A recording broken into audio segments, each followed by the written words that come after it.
Sendang Prigen. Setelah kabut tersingkap di halau fajar, Sendang Prigen memberikan kesejukan bagi orang-orang yang sedang menggarap ladangnya. Disinilah mereka singgah untuk membasuh muka, kaki, dan tangan yang terkena tanah.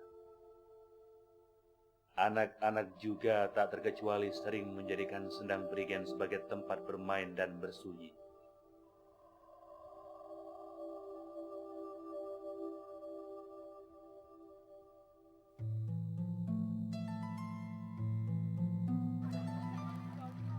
Menjadi sangat kontras jika tak jauh dari tempat ini terdapat pasar yang setiap paginya dimeriahkan dengan bunga.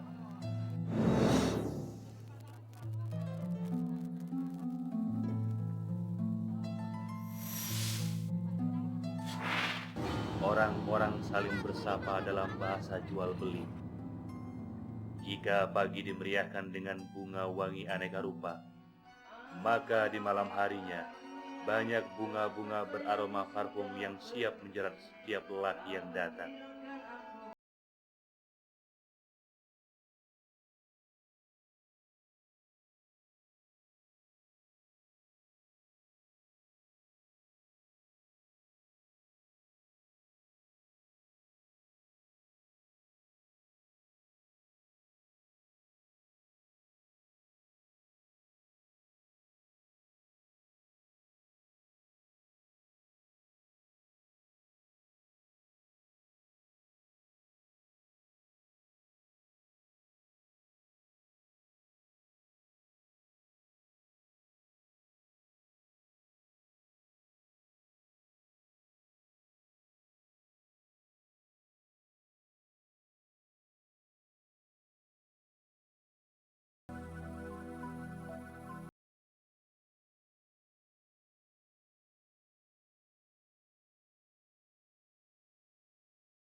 Setiap waktu juru kunci menapak di sekitar Sendang, ia menjadi saksi, ia menjadi perantara.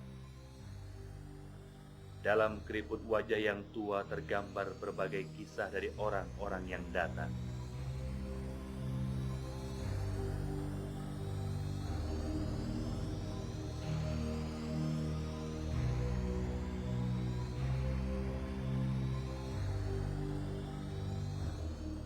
Selamat siang, Pak. Bapak mungkin sebagai juru kunci tempat ini bisa menceritakan sejarahnya tempat ini dulunya bagaimana, Pak?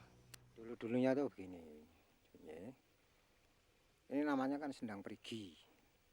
Nah, pada awalnya itu sini itu mau jadi lautan. Nah, kemudian karena atas dasar kebijaksanaan dari eyang saya yang bernama Mertosentono, kemudian sumbernya itu ditablek atau ditutup pakai gong budek sama anjing hitam.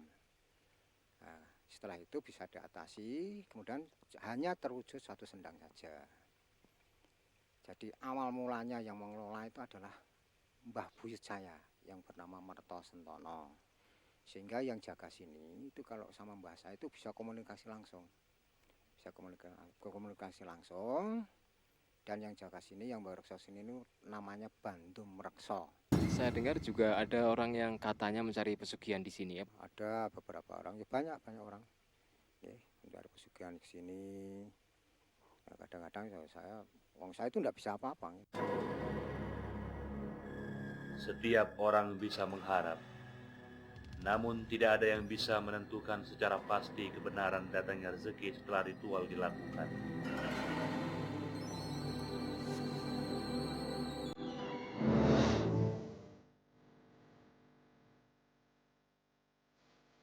Bah, kalau selama ini kan ada pangan tapi kok mutu laris. Ini pun aku pengen cepet sugih. Iku carane pun pripun? Cepat sugih. Pengen sugih. Kuwi yo nah aku ora iso apa-apa. Ya ora iso apa-apa, bisane yo nglantarake yo aku karo Mbak Isi sapa. Ya muga-muga dikabulake. Oh, apa kok syaratnya? Syaratnya. Coba kowe kudu nglakoni tirakat lagi. Wong sing sekarang boleh kamu ya itu apa? Apa? Nganggo sikulaku, sikulaku ora kok mlaku-mlaku yo ora. Sikulaku yo kudu nglakoni tirakat. Mau dikabulake kan. Kalau sampe kita jam kabeh kok syaratnya antarane sampai malam selasa pon terus bang ada cukup ini orang selasa. Pemirsa, tempat ini ada di lereng bukit. Betulkah sebuah tempat antara puncak dan daratan merupakan tempat yang baik untuk sebuah peruntungan? Betulkah ini pula yang menjadikan Sendang Prigen menjadi tujuan orang-orang untuk mencari berkah? Dan betulkah pula ada orang yang terus mencoba dan mencoba mencari pesugihan di tempat ini? Pemirsa, ikuti terus kisah ini. Bayangan malam merubah Sendang Prigen menjadi sangat berbeda. Tak ada seorang pun yang berani lewat dan mampir di tempat ini. Hanya suara jangkrik dan serangga malam yang mengisi kekosongan. Konon, hanya orang-orang yang telah kehilangan urat takut dan memiliki niat berlebih yang berani datangi tempat ini saat malam. Hanya mereka yang memiliki segudang mimpi dan ambisi.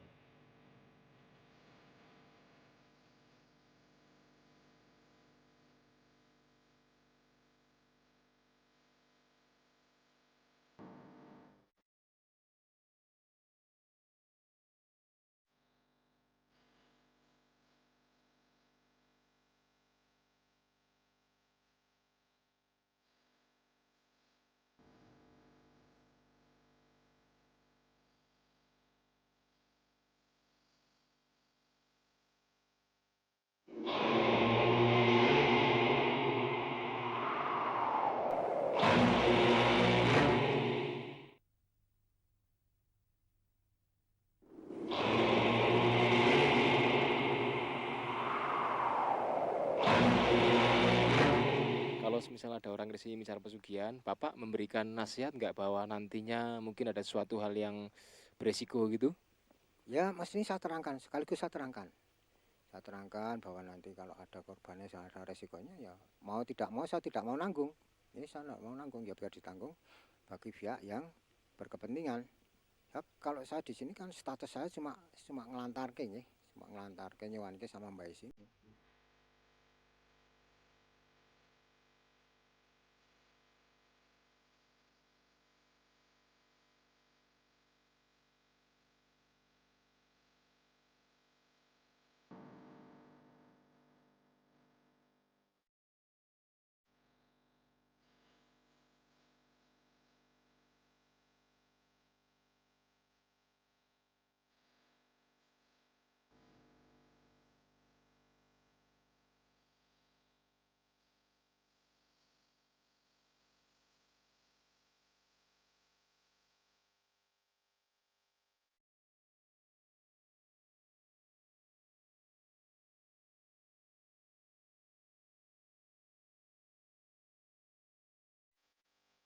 Meskipun dingin menyerang badan, hati telah membatu, jiwa tak tergoyahkan. Demi tujuan peruntungan dan kekayaan, semuanya dicoba untuk dilawan. Benarkah alam gaib kan membantu? Ataukah justru ada peringatan-peringatan yang datang sebagai tuntutan alam? Tak ada yang bisa mengerti selain mereka yang mencoba melakukan hal-hal yang sulit untuk dipikirkan. Ada misteri dunia yang sulit diungkapkan, dan ada manusia yang justru mengejarnya. Angin dan ilalang menjadi saksi apa yang mereka kejar dan inginkan, kekayaan.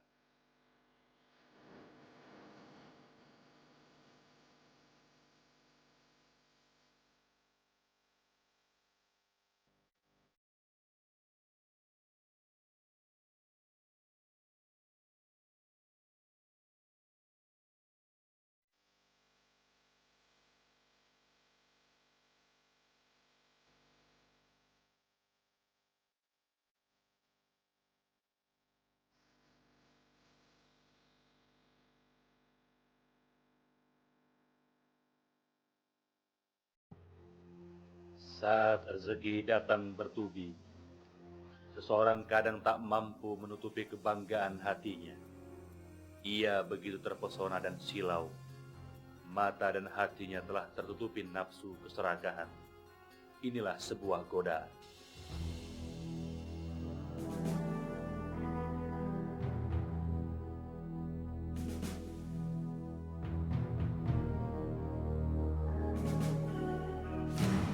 Sendang Prigen pada saatnya akan memberikan tanda-tanda keangkerannya.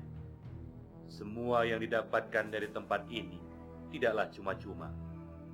Semuanya harus dipertanggungjawabkan secara batin.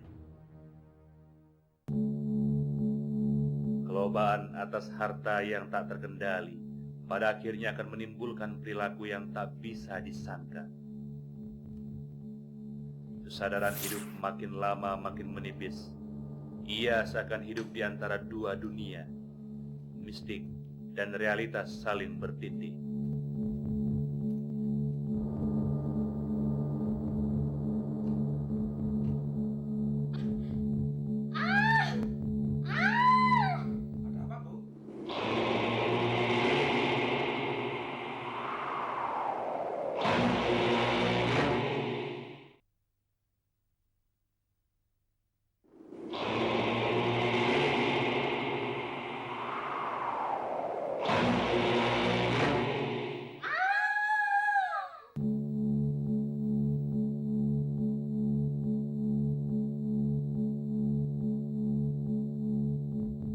Semakin hari keanehan demi keanehan terus menghantui pemilik pesugihan Sendang Prigen.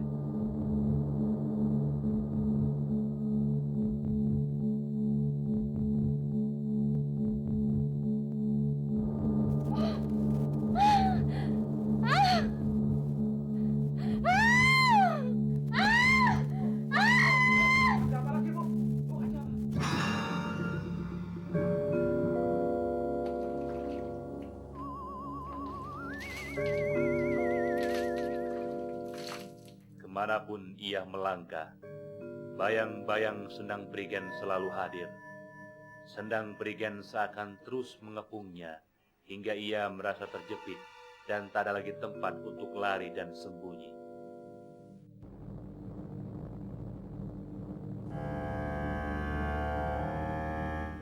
Jadi pernah ada kejadian mungkin korban yang diakibatkan karena dapat pesugihan.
Para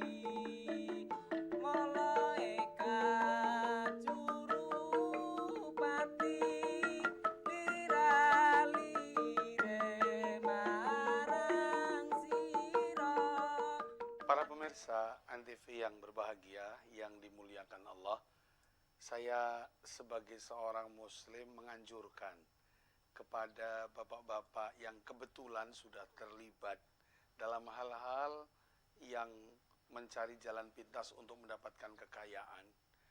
Jangan coba itu diteruskan. Berhenti dan kembalilah ke jalan Allah dengan cara taubatan nasuha, bertobat kepada Allah.